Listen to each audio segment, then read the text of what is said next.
He's back. My best friends, Catherine and Louise, and myself, were sitting in our usual corner of the Red Lion, our local. We'd known each other since primary school, which was impressive, given that we were all now 29. So, said Kathy, you'll never guess who's back in town. Her blue eyes sparkled. Her ash blonde hair, which had generally been long, was currently shoulder length, which suited her. I know, admitted the raven-haired Louise. Which was more than I did. Who? I asked. I know something's wrong, Emma. Please, just tell me. The concern in my boyfriend's grey eyes made this even more difficult. Tom, it's your cousin, Michael. He's back. The silence lingered. At length, Tom asked, have you seen him? No, I haven't. Catherine and Louise both have, and they told me. I reached out and lightly touched his arm. It doesn't change anything, not between us. You do know that, don't you? I nearly didn't answer the call, from an unknown number. Hey, Em, great to see you, he said.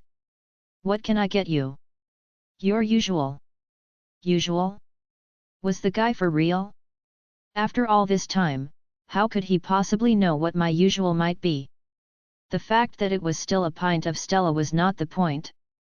He had assumed, and that bugged me. Medium white wine, I told him, on impulse. Please. I was conscious of being at least a stone heavier, and of having a few grey hairs in the mix. Michael, for his part, hadn't changed at all. Dark brown, wavy hair, hazel eyes, tall and muscular. As gorgeous as ever, let's face it.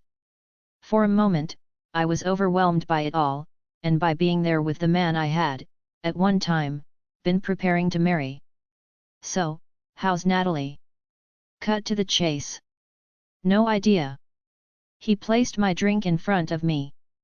We broke up after 6 months. I haven't seen or spoken to her since. Which, in truth, was consistent with what I'd already heard, from multiple reliable sources. I nodded. Took a decisive swig of wine. Thanks, I said. For the drink, that is.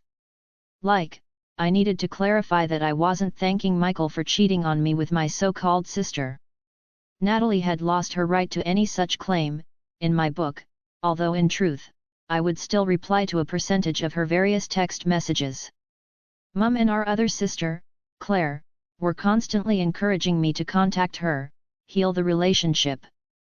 Both said that Michael wasn't worth it, which was a reasonable point, but I could never entirely forgive Natalie. Her betrayal had cut deep, and been much more painful to accept or comprehend, even than Michael's deceit. Anyway, I guess we're even now, from what I hear. I'm sorry. Had I heard correctly? Oh, come on, Emma. My cousin, Tom, the one who's always followed you around, like a lost puppy? Are you telling me it isn't true? That he hasn't been keeping you company, in my absence? His mocking tone reminded me of that side of Michael. He always had resented his cousin, and been a complete bully to shy, sensitive Tom. My boyfriend nowadays, and actually, as it had turned out, the love of my life. You know what, Michael? I'm not even going to answer that. It was a mistake, my agreeing to meet up with you tonight. Have a nice life. It won't be with me. That said, I got to my feet, grabbed my denim jacket and handbag, and abruptly, unapologetically, left the pub.